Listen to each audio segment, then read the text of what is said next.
Welcome to BC7 channel.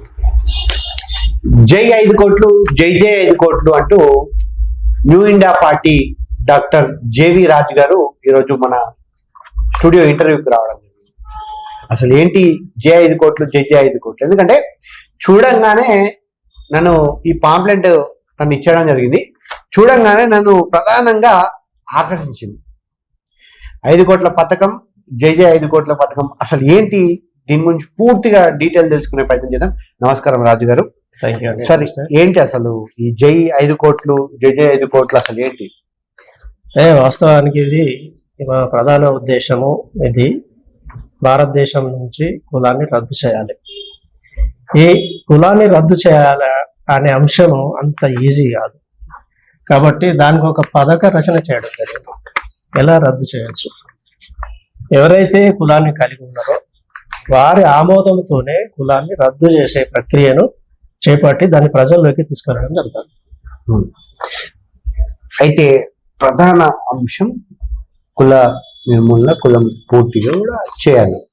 దాదాపు 150 నుంచి 160 కులాలు దేశవ్యాప్తంగా కూడా ప్రాచీనం పొందున్నాయి. దానికంటే ఎక్కువ ఉన్నాయి, కానీ ఉన్నాయి. సో కానీ ఒకవేళ నిజంగానే స్వచ్ఛందంగా వచ్చి నా కులం వద్దు, మీరు ఇచ్చే పథకాలు నాకు చాలా ఇంపార్టెంట్ అని నేను తీసుకున్న తర్వాత ఏ కేటగిరీ కిందికి తీసుకొస్తారు ఆ వ్యక్తిని? ఎట్లా ఉంటుంది రూపకల్పన?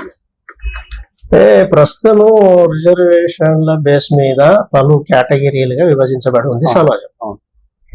మనము 5 కోట్లు ఇచ్చిన తర్వాత కులము రద్దయిన తర్వాత కూడా సమాజము హెచ్చు తగ్గులుగానే ఉంటది. అందరు సమానంగా ఉండరు. ఏది ఆర్థికంగా, కల్చరల్ పరంగా, ఎడ్యుకేషన్ పరంగా, వ్యక్తిత్వ పరంగా, బిహేవియర్ పరంగా అందరు భిన్న అభిప్రాయాలతో ఉంటారు. ఎప్పుడు సమంగా ఉండదు. కాకపోతే మినిమం నీడ్స్ అనేవి సమంగా ఇవ్వాలి.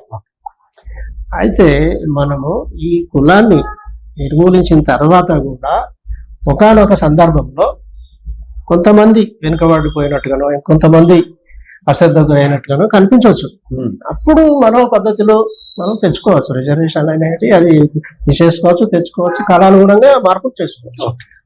అయితే ఇప్పుడు ప్రధానంగా ఈ 5 కోట్లు, ఇప్పుడు మీరు ఇక్కడ లింగ భేదాలు లేకుండా ఓసీ, బీసీ కేటగిరీ అందరినీ ఒక తాటిపై తీసుకొచ్చి వాళ్ళకు ప్రభుత్వం RBI ద్వారా 5 కోట్ల రూపాయలు సమకూర్చాలంటూ కూడా మీరు ఇవ్వడం జరిగింది. అంటే మళ్ళీ ఇంకోటి నన్ను ఆకర్షించింది ఏంటంటే, ఇక్కడ ₹1 వడ్డీ లేని బ్యాంకు రుణాలు కలిగి బ్యాంకు భూములు ఇవ్వాలి, ఇవన్నీ ఇవ్వాలి అని అంటున్నారు. అయితే అసలు ఒక సగటున ఒక ఇంటికి 5 కోట్ల రూపాయలు, లేదంటే ఒక్కొక్క వ్యక్తికి 5 కోట్ల? ఒక్కొక్క వ్యక్తికి 5 కోట్లు. అంటే ప్రతి ఒక్కరు కులాన్ని కలిగి ఉన్నారు కాబట్టి ఇప్పుడు ఒక వ్యక్తికి ఇస్తే రెండో వ్యక్తికి కులానికి దీన్ని ముడిపెడితే కుదరదు. పౌరుడు అంటే పౌరుడే, ఇండివిజువల్ పౌరుడు.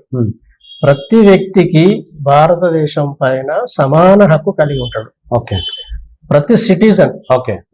దేశంలో ప్రజాస్వామ్య దేశంలో ప్రజలే పౌరులు. ప్రజాస్వామ్య దేశంలో ప్రజలే ప్రభువులు. ఆ ప్రభువు ఉపవాసం ఉండరాదు, కుల మతాలతో అనగదొక్కబడరాదు అనే కాన్సెప్ట్ తీసుకొని ఈ దేశ యజమాని అయిన ఈ పౌరునికి తన వాటా తనకు ఇవ్వాలి. ఏదో ఒక కులమానం పెట్టి ఇవ్వాలి కాబట్టి 5 కోట్లు అనేది పెట్టడం జరిగింది. అయితే ప్రధానంగా ఒకవేళ ఈ కుల వ్యవస్థ బీసీ, ఎస్టీ, ఎస్సీలన్నీ తీసేస్తే రిజర్వేషన్ ప్రాతిపదికను కూడా యుద్ధ ప్రాతిపదికను క్లోజ్ చేయాల్సి వస్తుంది. సో అప్పుడు ఏ విధంగా నిధులు కానీ, నియామకాలు కానీ ప్రభుత్వాలు సమకూర్చాలి? అసలు మీ ఎజెండాలో ఏ విధంగా దీని మాస్టర్ ప్లాన్ ఉంది మీ దగ్గర? ఇప్పుడు రిజర్వేషన్లు అనేవి ఎప్పుడో సందర్భానుసారం వస్తుంది, రాకపోతే రాదు. ఇప్పుడు నా జీవితంలో నాకు ఇన్ని ఇయర్లుగా నాకు ఒక ఇంత కూడా రిజర్వేషన్ ఫలాలు అందాలి. నేను కూడా అందిందో తెలియలేదు. అట్లా 90% కు 99% అంది ఉండయి. కానీ ఇది ఎట్ ఏ టైం అందరికి రిజర్వేషన్ ఇచ్చి తీరుతున్నాం. 5 కోట్లు ఇవ్వడం అంటే రిజర్వేషన్ ఇచ్చినట్టే కదా. అందులో ఉద్యోగం ఉంటది, పదవి ఉంటది, భూమి ఉంటది, ఇల్లు ఉంటది, చెక్ క్యాష్ ఉంటది, అన్ని ఉంటాయి. రిజర్వేషన్ ఏకమొత్తంగా అమలు చేసినట్లు లెక్క. రిజర్వేషన్ రద్దు అవుతాయని మనం ఎందుకు బాధపడాలి? ఒక సగటున గర్భం నుంచి పుట్టిన వ్యక్తి ఈ రోజు అమ్మ కడుపు నుంచి బయటపడిన తర్వాత ఈ రిజర్వేషన్ అమలు అక్కడ నుంచి జరుగుతుందా, లేదంటే కొంచెం 18 సంవత్సరాలు నిండాలి ఖచ్చితంగా దీంట్లోకి రావాలి అంటే ఈ 5 కోట్ల రూపాయలు సమకూర్చున్నట్టు 18 సంవత్సరాలు నిండాలి, వయోపరిమితి ఏమైనా ఉంటుందా? అలా పెడితే ఏమైందంట, దాన్ని వివక్ష అంటాం. ఓకే. ఇక అప్పుడు వివక్ష ఉన్నాక ఈ సమాజంలో సొసైటీ శాంతిని ఆశిస్తే ఎక్కడికి వెళ్ళి ఉంటుంది? వివక్ష తీసేసినప్పుడే శాంతి అనేది ఉంటుంది. ఓకే. వివక్ష అనేది ఉండకూడదు. ఇప్పుడు కొంతమంది సెలబ్రిటీలే కానివ్వండి, ఇండస్ట్రీస్ వాళ్ళకి పుట్టుడుతో 100 కోట్లతో పుడుతున్నారు. పుట్టగానే వాళ్ళకు షేర్లు కొనిపెడుతున్నారు, వాటి ఇల్లు కొనిపెడతారు, బాండ్లు షేర్లు కొనిపెడతాం. పుట్టక ముందే కూడా జరుగుతున్నాయి. చిరంజీవి గారి మన్మరాలు పుట్టక ముందు నుంచే బంగారం ఎంత చేసి మరి ఈ అట్టాడుగు పిల్లలు ఏం పాపం చేసారు పాపం? ఈ దేశం వాళ్ళది కాదా? ఈ దేశ వాళ్ళది కాదా? అందుకే ఈ యొక్క వ్యవస్థ అతుకుల ఏది మన కింది మీద ఉందన్నట్టు అప్ అండ్ డౌన్స్ విధానాలు ఇవి. అందుకే అశాంతి, ఈ ఆత్మహత్యలు, హత్యలు అన్ని దీని ఫలితమే.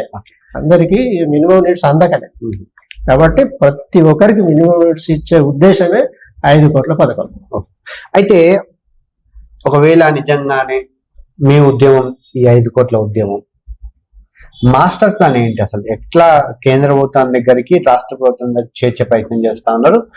ప్రజల్ని ఎట్లాంటి సంఘటితం చేస్తా ఉన్నారు? దీనిపైన అవగాహన ఎట్లా కల్పిస్తా ఉన్నారు మీ పార్టీ తరఫు నుంచి? ఇది అమలు చేయాలంటే కేంద్రంలోనే ప్రభుత్వం రావాలని ఏం లేదు. కేంద్రంలో ప్రభుత్వం వస్తే ఆటోమేటిక్ గా ఆర్బీఐ ద్వారా ఇచ్చేయడమే. ఓకే. అన్ని దాని కిందకి వస్తాయి కాబట్టి లేదు, అంత దూరం మన అధికారంలోకి రావాల్సిన అవసరం లేదు. స్టేట్ లో అమలు చేసుకోవడానికి అసలు కేంద్ర ప్రభుత్వంతో సంబంధమే లేదు. ఇక్కడ ప్రాపర్టీస్ అన్ని రాష్ట్ర ఆధీనంలోనే ఉంటాయి. భూముల మీద కానీ, ఫ్యాక్టరీస్ మీద కానీ, నిర్మాణాల మీద కానీ, నదులు, గుట్టలు, అడవులు అన్ని మన రాష్ట్ర ప్రభుత్వ ఆధీనంలో ఉంటది రాజ్యాంగం ప్రకారం. కాబట్టి రాజ్యాంగం ప్రకారం ఎవరి దగ్గర అయితే అధికారం ఉందో ఆ అధికారాన్ని చేపట్టి రాష్ట్ర ప్రభుత్వంలో ఒక పట్టు గ్రిప్పు సాధించి ఒక జీవోతోటి దీన్ని ఇంప్లిమెంటేషన్ చేయొచ్చు.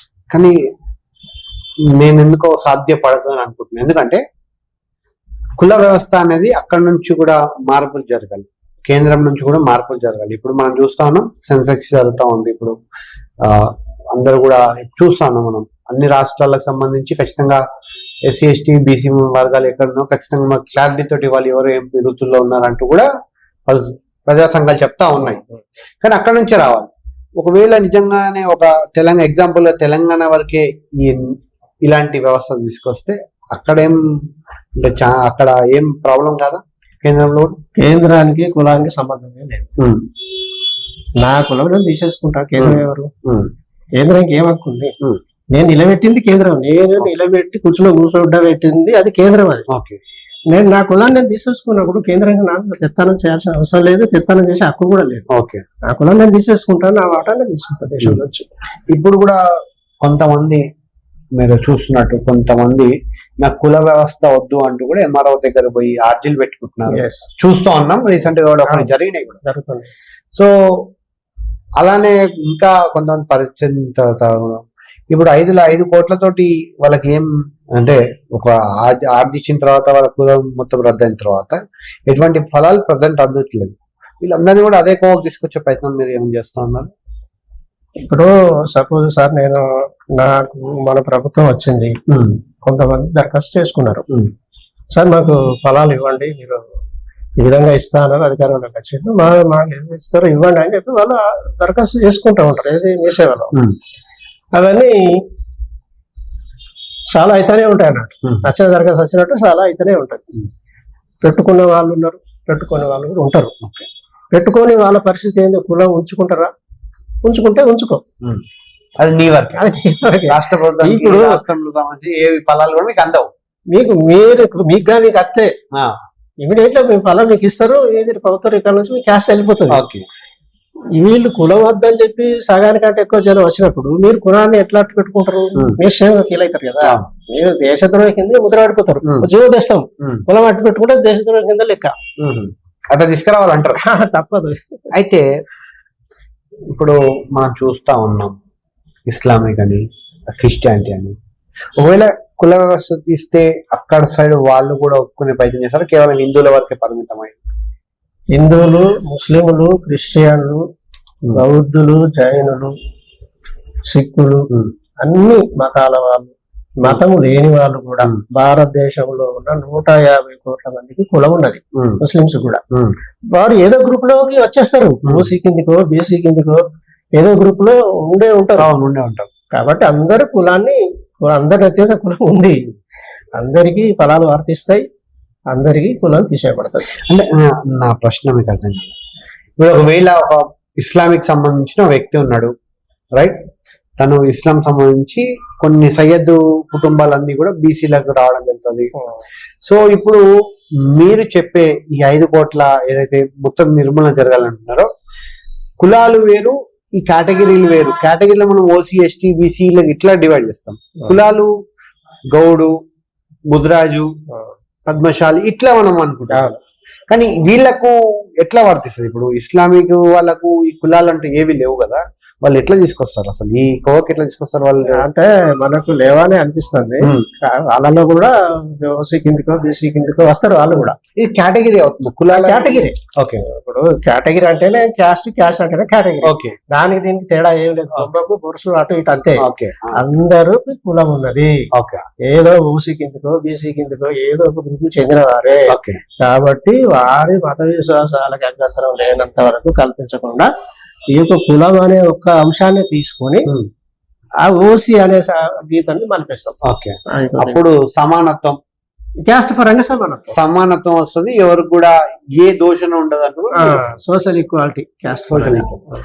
సో ఇదే సోషల్ ఈక్వాలిటీ రాజకీయ నాయకులు చేసే రాజకీయంలో కూడా వస్తుంది అనుకుంటున్నారు? సచ్చినట్టు వస్తుంది. అప్పుడు వాళ్ళకి వేరే మాట్లాడటానికి అవకాశమే ఉండదు. ఓకే, అందరూ మన వాళ్ళే కాబట్టి మనిషికి ఒక వాగ్దానం ఉండదు. ఎస్సీకో వాగ్దానం, బీసీకో వాగ్దానం ఇట్లా ఉండదు. మనిషి అంతే. వాళ్ళందరికీ ఏం చేయాలో చేసుకుంటూ వెళ్తారు. ఇప్పుడు ఏదైతే మీ పథకం, ఇది పథకం లాగానే కనబడుతుంది, ఏదైతే మీ పథకం ఉందో ఇది ఖచ్చితంగా అక్కడ వరకు రీచ్ అవుతుంది అనుకుంటున్నారు? జనాల వరకు రీచ్ అవుతుంది, పబ్లిక్ చైతన్యం అయితే రేపు రాబోయే ఎన్నికల్లో ఈ పని అయిపోతుంది. ఓకే, అంటే ఇక్కడ రోజు పొద్దున్న లేస్తే రాత్రి వరకు కూడా సీఎం టు పిఎం వరకు అందరూ కూడా ప్రతి రాష్ట్రాలలో కూడా అందరూ కులం పైన గేమ్ ఆడుతూ ఉన్నారు. ఈ రోజు ఒక కులంలో మీటింగ్ పెడితే రేపు ఇంకో కులంలో పెడతారు. రీసెంట్ గా మనం చంద్రబాబు నాయుడు గారు అటు బోయలకు బెస్తలకు కూడా సంబంధించి ఒక వరాల ఫలాలు అందించడం జరిగింది. అందరు కూడా ఆర్థిక సాయం చేసినారు. ఇంకోటి హల్చల్ ఒక 4-5 రోజులు హడావిడి జరిగారు, రైట్? సో ఇక్కడ కూడా రీసెంట్ గా మన సారు రేవంత్ రెడ్డి గారు కూడా ఇదే పని ముందు పెట్టుకున్నారు, చేనేత కార్మికులను ఆదుకునే. వీళ్ళు రోజు పొద్దున్న లేసే కులాల వ్యవస్థ మీద బతికే రాజకీయ నాయకులు ఒకవేళ లేకపోతే వాళ్ళ మనుగడ ఉండదు కదా. సో అటువంటిప్పుడు ఎట్లా ఒప్పుకుంటారు మీరు అనుకుంటున్నారు? రాజకీయ నాయకులతో మనకు పనే లేదు, వాళ్ళను మనం పరిగణలోకి తీసుకో. ఓకే, వాళ్ళు ఇక్కడ ఒక కంచె వేసి కంచెలో ఆడుకునే ఒక ఆట బొమ్మలు ఆడిస్తూ ఆడుకునేటోళ్ళు. మనం ఓపెన్ ఫీల్డ్ లో ఉన్నాం, మనం నియమాలు మనం పెట్టేవాళ్ళం. క్యాష్ ఉండదు కాబట్టి వాడుకుంటా ఉంటాం. ఆ గేమ్ అన్ని బంద్ చేసి పడతాం అన్నట్టు. అంటే ఇక్కడ 2 ప్రశ్నలు. ఒకటి, ప్రజలు చైతన్యమై వాళ్ళంతలా వాళ్ళు ఇస్తే అప్పుడు మీరు అన్నట్టు గేమ్ ఆడుకోవచ్చు. కానీ ప్రజల చైతన్యం ఇప్పట్లో కాలేరు, ఎందుకంటే ఈ కుల రంగులో మొత్తం కూడా మిక్స్ అయిపోయి ఉన్నారు, రైట్? రాజకీయ నాయకుల నుంచి ఏది చేసినా ప్రభుత్వాలే చేయాలి. ఇటువంటి మీ పథకాల గురించి మాత్రం ఇప్పట్లో చైతన్యం వచ్చే పరిస్థితి లేదు. ఎందుకంటే పొద్దున్న లేసే రాత్రి దాకా నీ కులం అది నా కులం ఇది అని దేశం రోజు మనం చూస్తూ ఉన్నాం. సో ఎట్లా ఈ మొత్తం ఓవర్ కాన్వర్సేషన్ లో మీకు కరెక్ట్ గా డైల్యూట్ కావట్లేదు నాకు. సార్, దేవుడే వద్దు అనేటోళ్ళు ఉన్నారు, దేవుడే లేడనేటోళ్ళు ఉన్నారు. క్యాస్ట్ ఎందుకు మాకు అనేటోళ్ళు ఉన్నారు. వాళ్ళకి కావాల్సింది ఏంటి? పూట గడవడం, ఒక హోదాలో బతకడం, వారి బిడ్డలు కులంతో నలిగిపోవాలా, స్థాయిలో ఎదగాలని ఆలోచిస్తారు. కానీ కులం అని ఎవరు పట్టుకుంటారు? ఎవరో చదవస్తారు, వాళ్ళు పట్టుకుంటారు, రాజకీయ నాయకులు పట్టుకుంటారు. అన్ని అర్థం చేసుకుంటారు ప్రజలకు, అదంతా తెలుసు. ఇది పక్కకు పెడితే, ఈ కులం సంబంధించి పక్కకు పెడితే, ఇప్పుడు కేంద్రం ఆలోచిస్తా ఉంది రిజర్వేషన్లు అంతా కూడా పూర్తిగా రద్దు చేసే యోచనలో కూడా ఉంది. సో ఒకవేళ అట్లా రద్దు చేసి అంత సమానం అవుతుంది కదా. కులం ఉండగా రిజర్వేషన్ రద్దు చేయడం అసలు కుదరదు. కులాలు ఉన్నంతసేపు రిజర్వేషన్ ఉండాలి, తప్పకుండా ఉంటే అంటే ఏమైనా రద్దు చేయాలా నువ్వు చేసినా ఈయన రద్దు చేస్తే ఇంకైనా పెట్టాడు, అది దానికి అంతం లేదు. కులం పోతే ఏది ఉండదు.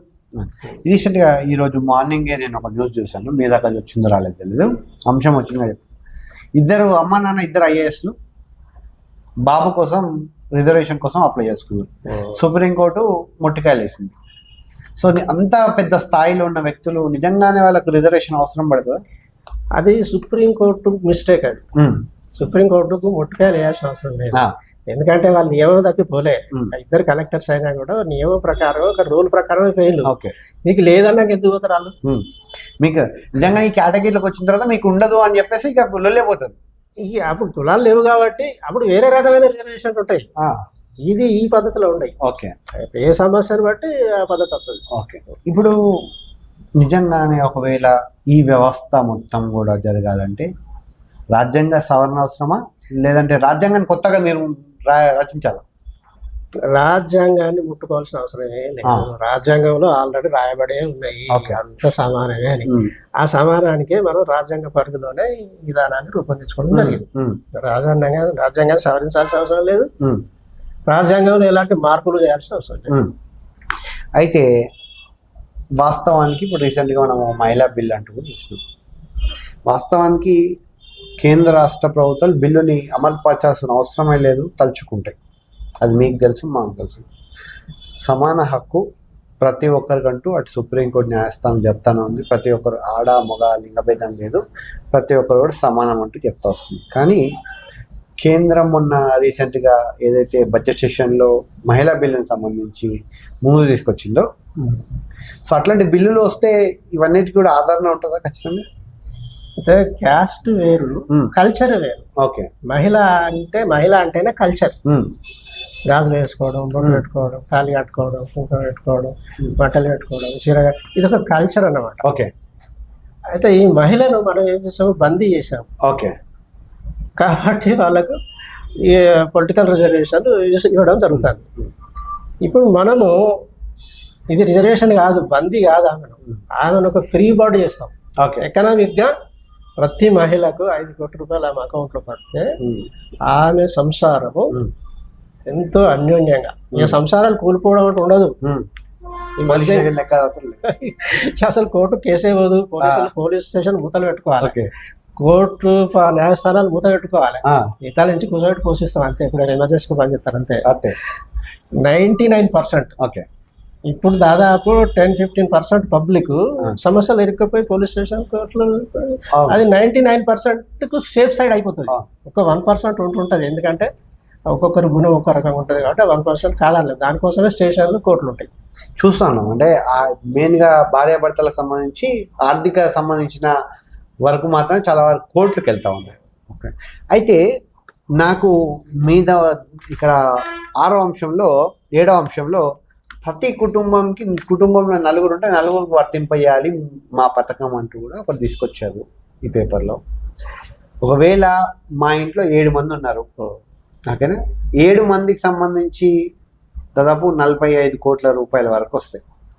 ఈ 45 కోట్ల రూపాయలు ఎట్లా అసలు డివైడ్ చేస్తారు, ఎట్లా ఉంటుంది, ఎవరు అసెట్ వాళ్ళకి ఎట్లా ఉంటుంది, అది ఎట్లా అసలు రూపకల్పన, దీనికి మాస్టర్ ప్లాన్. ఇప్పుడు మీరు ఇంత రచించినప్పుడు ఒక మాస్టర్ ప్లాన్ ఉంటుంది, ఈ విధంగా వెళ్ళాలి, ఈ విధంగా వెళ్ళాలి, ఈ విధంగా వెళ్ళాలి. అసలు మాస్టర్ ప్లాన్ మొత్తం డిస్క్రిప్షన్. అయితే సార్ ఇప్పుడు 7 అయితే రోజైతే ఏదో కొంత తింటున్నారా? అవును, కానీ భవిష్యత్తులో ఇబ్బంది లేకుండా తింటారు అంతే. ఆ 7 అయితే తింటున్నారు ఇప్పుడు కొద్దిగా పరిమితంగా, భవిష్యత్తులో ఇంకొంచెం మంచిగా తింటాం అంతే. అంటే ప్రభుత్వం చెప్పుకొస్తుంది కదా, ఫ్రీ రేషన్ ఇస్తున్నాము అని చెప్పుకొస్తా ఉంది. ఆ తినడం వరకు ఓకే, అంతా సద్దుమంతా తినడం వరకు ఇది అది ఎట్లా? ప్రభుత్వం ఇవ్వాల్సింది ఉపాధి, ఈ ప్రీమియం కాదు, ఫ్రీ పథకాలు కాదు. విద్య వైద్య అసలు ఫ్రీ ఇవ్వాల్సిన అవసరమే లేదు, మీరు ఇవ్వాల్సిన అవసరం లేదు, ఏమి ఫ్రీ ఇవ్వాల్సిన అవసరం లేదు. మీకు 1,00,000 రూపాయల జీతంతో ఉద్యోగం ఉందనుకో, మీకు మీ భార్యకు ఈ ఉచిత బియ్యం ఫ్రీ ఏది అవసరం లేదండి. ప్రతి ఫ్యామిలీలో 80 years ఉన్న ప్రతి ఒక్కరికి పనిస్తే ఏ ఫ్రీ పథకము ఇవ్వాల్సిన అవసరం లేదు. అంటే మీరు మీ మాటలంతా కూడా బయట ఫారిన్ కంట్రీలకు సంబంధించిన మాడ్యూల్ మొత్తం ఇటు డైవర్ట్ చేస్తున్నారు కనబడతా ఉంది. ఇప్పుడు మనం యుఎస్ లో ఇలా ఉంటుంది సేమ్, సమాన హక్కు సమాన పంతనం అంతా కూడా. వాడు 18 సంవత్సరాలు నిండిన రోజే బయటికి అమ్మ నాన్న బయటికి పంపిస్తారు, నీ ఉద్యోగం నీది అంటారు. దానికి సంబంధించే అక్కడ ప్రభుత్వాలు కూడా వాళ్ళు టేక్ కేర్ చేస్తాయి, వాళ్ళకు అనుగుణంగానే ముందు తీసుకెళ్తాయి. అండ్ జాబ్ లో కూడా ఎటువంటి రిజర్వేషన్ ఉండదు, రైట్, వాళ్ళ కష్టం తీరే వస్తుంది. సో ఒకవేళ అదే ఇంప్లిమెంటేషన్ ఇండియాలో జరగాలనుకుంటున్నారా? సాధ్యమేనా? అంతకంటే బెటర్గా ఉంటాయి అన్నట్టు. ఇప్పుడు అమెరికా, జపాన్, చైనా ఎలా అయితే ఉందో అంతకంటే ఇంకొంచెం మెరుగైన పద్ధతిలో ఉంటుంది మనకి. ఓకే. ఇప్పుడు ఒక అబ్బాయి ఫస్ట్ క్లాస్ నుంచి ఇంటర్, డిగ్రీ, పీజీ, పిహెచ్డి వరకు వెళ్ళిపోతూ ఉంటాడు. ఓకే. 13 ఇయర్స్ టీనేజ్ ఎప్పుడైతే ఎంట్రీ అవుతాడో అప్పటి నుంచే వృత్తి విద్యలో మనము 10 వృత్తి విద్యలు నేర్పుతాం. పంటలు పండించడం, పాలు వెతకడం, కోళ్ళు వేయించడం, మెకానిక్ పని చేయించడము, లేదా రీసెర్చ్ చేయడము. చదువులో ఇదే ఉంటుంది అనమాట. సోషల్ సబ్జెక్ట్ ఉంటుంది, లాంగ్వేజ్ ఉంటుంది, సైన్స్ ఉంటుంది, సగం అయ్యి ఉంటాయి, సగం అయ్యి ఉంటాయి వృత్తిపరంగా. అతను ఒక క్రియేటర్గా మనం ఎడ్యుకేషన్లో విధానం తీసుకొస్తాం. క్రియేటర్గా మీరు నాలెడ్జ్ సంపాదించాలి. మీ చేతిలో 5 కోట్లు ఉన్నాయి, అప్పుడు మీ స్థానం ఏంటి 20 years తర్వాత ముందుకెళ్తుంది. అంటే చైనా జపాన్ కంటే బెటరే కదా. బెటర్. కానీ ఎకనామిక్ పరంగా మనం చాలా 3.5 ట్రిలియన్ దగ్గర ఉన్నాం. అటు అమెరికా చూస్తేనే 35 ట్రిలియన్ దగ్గర ఉంది, చైనా చూస్తేనేమో దగ్గర ఉంది. కానీ ఆ వాళ్ళకు మనం అంటూ ఉంటాం చైనా మనకంటే 20 సంవత్సరాల ముందుకు వెళ్ళిపోయింది.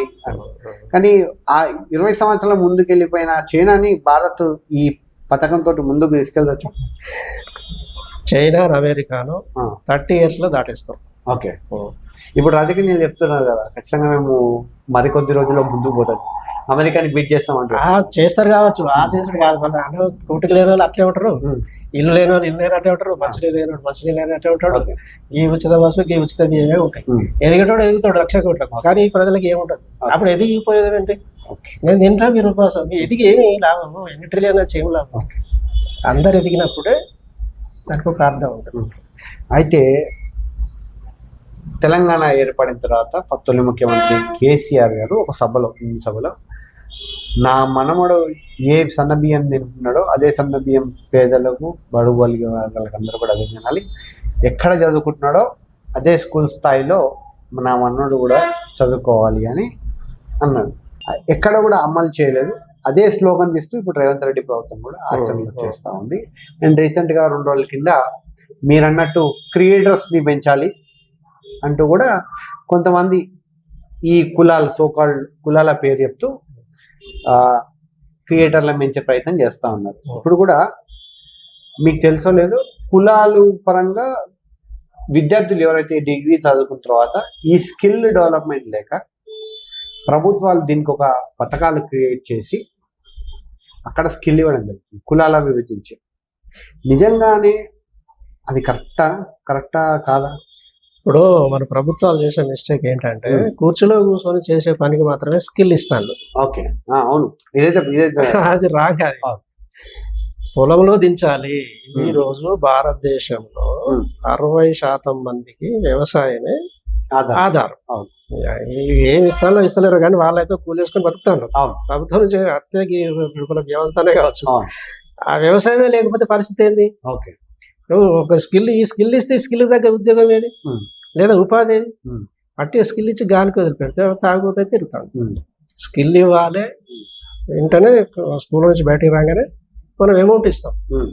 అమౌంట్ ఇవ్వడం కాదు, నీ ఎంటబడి నీకేం కావాలి, నీ కంపెనీ 10 అంతలు పెరిగేదాకా నీ ఎంటే ఉండి నేను ఒక మిలియనీర్ ట్రిలియన్ తయారు చేస్తాను. సో ఎటు చూడు ఇండియాని ఈ పథకం ముందుకు తీసుకెళ్ళాలని మీ పార్టీ యొక్క ఎజెండా. పార్టీకి ముఖ్య ఎజెండా ఈ 5 కోట్ల రూపాయలకు సంబంధించిన లేదా పార్టీ విధి విధానాలు ఏమైనా? చాలా ఉన్నాయి, 52 అంశాలు ఉంటాయి. ఓకే, 52 అంశాలలో ఇదొక అంశం. ఇది కాకుండా ఇంకా వేరే అంశాలు ఏమైనా ఉన్నాయి? అవి అంచెలంచెలుగా వస్తాయి. ఇది కూడా పూర్తిగా చెప్పదలుచుకోలేదు. ఇది ఎట్లా అమలు చేస్తారు, ఏంటి అమలు చేస్తారు అనే అంశాన్ని చెప్పడానికి నాకు అభ్యంతరం ఏమీ లేదు. కానీ చెప్పకూడదు. ఎట్లా అమలు చేస్తాం కానీ చేస్తాం. మీ పార్టీ అధికారంలో వస్తే ఖచ్చితంగా చేయడమే ఫస్ట్ సంతకమే దీని మీద ఉంటది. మా ప్రభుత్వం వచ్చినా అదే ఉంటది. ఏ ప్రభుత్వానికన్నా మేము మద్దతు ఇచ్చినప్పుడు కూడా దీని మీద చేయాలి. హంగారు పడి మాకు 10 మంది ఉన్నారు, ఆడ హంగ వచ్చింది, సార్ మా 10 మంది మీకే ఫస్ట్ దీని సంగతి చూడాలి అంటాం. కానీ ఒకవేళ మీ పార్టీ నిజంగానే అధికారంలో అంటే 40 నుంచి 50% కుల వ్యవస్థ అనేది నిర్మూలించాలి. అప్పుడైతేనే మీ పార్టీ గెలవగలుగుతుంది. కానీ ఈ రాజకీయం ముసుకున్న ఏదైతే కుల ఆటలు ఉన్నాయో, రంగుల ఆటలు ఉన్నాయో, దాంట్లో మీ పార్టీ గెలిచి ఈ పథకాన్ని ముందు తీసుకొస్తారు అనుకుంటున్నారా? ప్రజలకు కావాల్సింది ఉపాధి సార్. కులాన్ని అంటి పెట్టుకుంటే కాళ్ళ కిందనే ఉంటాం. ఇప్పుడు మీరు మీ పథకాలకు సంబంధించి 5 కోట్ల అంశం సంబంధించి విధి విధానాలు రూపకల్పన చేసుకున్నారు, బాగానే ఉంది. కానీ ఈరోజు 100 కోట్లు 200 కోట్లు ఆస్తి కలిగిన వ్యక్తులు చాలా మంది ఉన్నారు. వాళ్ళు ఎందుకు కులాన్ని నిర్మూలించుకోవాలి, కులాన్ని రద్దు చేసుకోవాలి? ఒకవేళ చేసుకున్న తర్వాత కూడా వాళ్ళకి ఎటువంటి ప్రయోజనాలు కలుగుతాయి? ఒకవేళ అవి కలిగినప్పుడు ఇప్పుడు కొంచెం మిడిల్ క్లాస్ ఫ్యామిలీ వాళ్ళు కూడా ఆలోచిస్తారు, 100 కోట్ల వ్యక్తికి కుల రద్దు చేసిన తర్వాత మళ్ళీ అదే పథకం అమలు అయింది అంటూ కూడా మనం చూస్తా ఉన్నాం. ఇప్పుడు రిజర్వేషన్ ఎట్లయితే జరుగుతుందో అప్పుడు అదే విధంగా జరుగుతుంది కదా. సో అసలు ఎట్లా మీరు రూపకల్పన చేస్తారు, దాని గురించి ఎట్లా ఆలోచిస్తారు? అంటే మన 7th పాయింట్ లో ఆ వర్గాలనే పరిగణనలోకి తీసుకొని 7th పాయింట్ పెట్టడం జరిగింది. ప్రతి వ్యక్తికి ఇచ్చే 5 కోట్లు ఏవైతే ఉన్నాయో తనకు గతంలో ఉన్న ఆస్తిని పరిగణనలోకి తీసుకొని ఏ మేరకు తక్కువ ఉందో ఆ మేరకు నింపడం. ఇప్పుడు మీ దగ్గర ఆల్రెడీ 2 కోట్లు ఉన్నాయి, 3 కోట్లు ఇస్తే సరిపోతుంది. అలాగే కుటుంబ సభ్యులకు కూడా ఆల్రెడీ నేను నా దగ్గర 5 crores ఉన్నాయి, నాకేమి ఇవ్వాల్సిన అవసరం.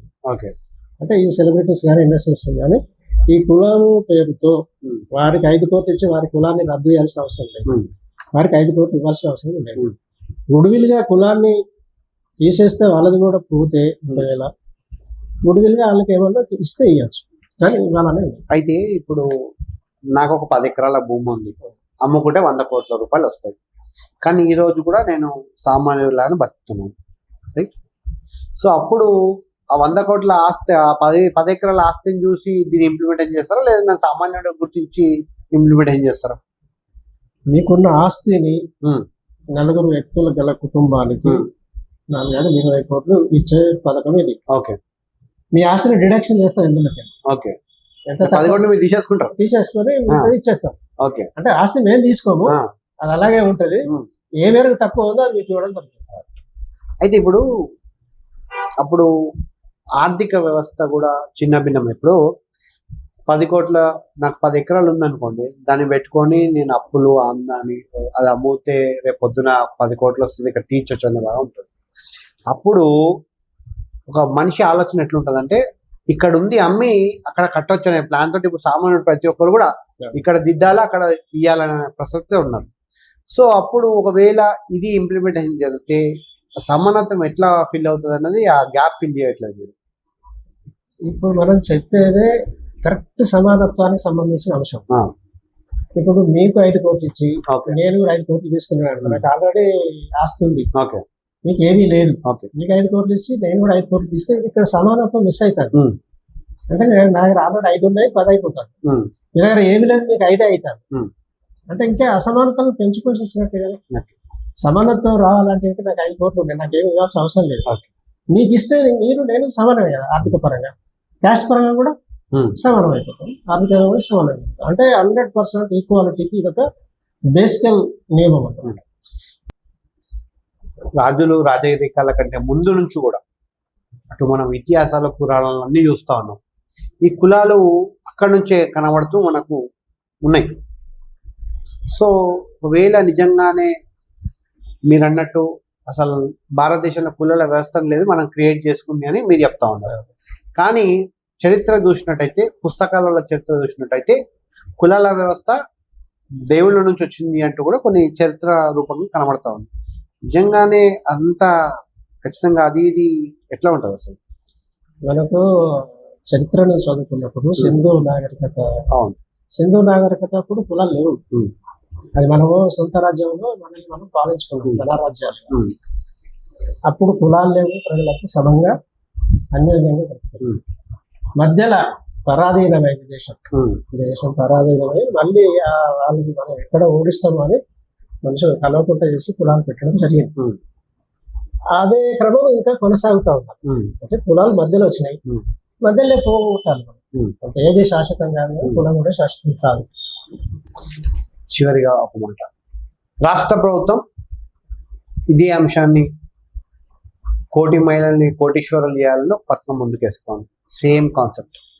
కానీ ఇక్కడ మీరు కుల నిర్మూలనతో భాగమైన అక్కడ మహిళల్ని మాత్రమే చైతన్యవంతం చేయాలని రాష్ట్ర ప్రభుత్వం ఒక చేసింది. ఇప్పటికే పథకం లాంచ్ అయింది, కొంతమంది లబ్ధి చేకూరుతున్నారని మొన్న సీఎం రేవంత్ రెడ్డి గారు కూడా చెప్పడం జరిగింది. దానివల్ల అసలు కరెక్ట్గా జరుగుతుందా, లేకపోతే అది నిజంగానే కోటీశ్వర్లు అయ్యే ఛాన్సెస్ ఉన్నాయా? ఎందుకంటే మీరు ఇందాక కూడా ఒక అంశం మాట్లాడారు, ఆర్థికంగా మూలాలన్నీ కూడా స్త్రీ నుంచే ఉంటాయని. అదే స్త్రీ అక్కడ రాష్ట్ర ప్రభుత్వం చేస్తున్న కోటీశ్వర్లు భాగం అయితే ఖచ్చితంగా వాళ్ళ కుటుంబం అంతా కూడా మంచిగా జరుగుతుందని నేను అనుకుంటున్నాను. మీరు మన ఇంటి చుట్టూ ఉన్న ఒక 100 మంది మహిళలను తీసుకోండి, ఒక్కరని అయ్యారా? ఇప్పుడు చేస్తా అంటున్నారు కదా, ఇప్పుడు వచ్చి 200 సంవత్సరాలు అవుతుంది కదా. లేదు, ఇప్పటికే చేసి ఉండాలి, ఎప్పుడో చేసుడు కాదు. అది కాదు, అది రాంగ్. అది కోటీశ్వరం చేయడం అనేది అది మధ్య పెట్టడం తప్ప మనకు కాదు. మనది అలా కాదు, మనది రాగానే టేబెట్ కొలిసిచ్చుకోవాలి. ఖజానాలకు వెళ్ళి పైసలు పుట్టియాలి, పైసలు చదవాలి అనేది ఏమి ఉండదు. ఆ పైసలు పుట్టేది లేదు. అదంతా ప్రభుత్వ యాజమాన్యం ఏదైతే ఉందో జీతాలకు, సంక్షేమానికి, అభివృద్ధి కార్యక్రమాలు బడ్జెట్ వెళ్ళిపోతుంది. ఇది మన అంతర్గతంగా ఉన్న ప్రాపర్టీస్ బేస్ మీద ఆ ప్రాపర్టీని డిస్ట్రిబ్యూట్ చేస్తాం. ఇంకొక కమిషన్ ఉంటుంది, ఆ కమిషన్ చూసుకుంటారు. అది ఆటోమేటిక్ అయిపోతూ ఉంటుంది. రోజుకో 1,00,000 మందికి ఇస్తాం, 5 సంవత్సరాలు అయిపోతుంది. సో ఇది ఇవాళ ఇంటర్వ్యూ. ఇప్పటికే కుల వ్యవస్థను ఖచ్చితంగా నిర్మూలించాలి, దానికి ఆర్థికంగా అందరూ కూడా సాయం చేయాలి, ప్రతి ఒక్కరిని కూడా భారతదేశంలో సమానత్వం ఉండాలి అంటూ కూడా న్యూ పార్టీ ఇండియా తరఫున రాజుగారు చెప్పడం జరిగింది. అయితే నిజంగానే ఒకవేళ జై 5 కోట్లు జై 5 కోట్ల పథకం ఏదైతే ఉందో అది నిజంగానే అమలైతే ఖచ్చితంగా భారతదేశం ఎక్కడికో ఉంటుందంటూ కూడా రాజుగారు చెప్పడం జరిగింది. మరిన్ని అంశాలు మరొక ఇంటర్వ్యూలో రాజుగారి ముందుకు వస్తాం. Thank you. చూస్తుండండి B7 న్యూస్.